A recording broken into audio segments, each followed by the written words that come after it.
బాహుబలి చిత్రంలో ప్రభాస్ ఎన్ని పాత్రలు పోషించారంటే ప్రతి ఒక్కరు చెప్పే మాట రెండు.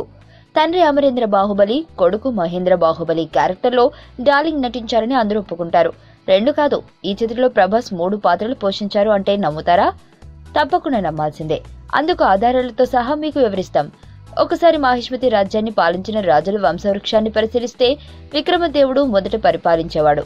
అతను హఠాత్తుగా మరణించడంతో ఆ రాజ్యపాలన బాధ్యతలు రాజమాత శివగామి తీసుకుంది. అయితే విక్రమదేవుడిని మొదట పాటలో చూపించలేదు, గోడ మీద పటాలకే పరిమితం చేశారు. అయితే ఆ పాత్రను కూడా ప్రభాస్ పోషించారు.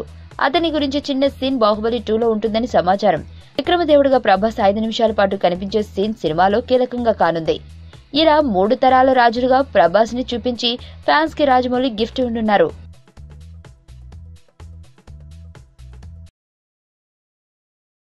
సుబ్బు, నీకు తెలుసా నాకు ఎర్లీ మార్నింగ్ ఒక కల వచ్చింది. ఏమని? నువ్వు నన్ను జ్యువెలరీ షాప్కి తీసుకెళ్ళి వడ్డానం కొనిచ్చావంట. ఏ టైంకి? గుర్తులేదు సుబ్బు, 5 అనుకుంటా. అదే మరి 5కి మీ బాబు వచ్చి బిల్లు కట్టినట్టు నాకు కాల్ వచ్చింది.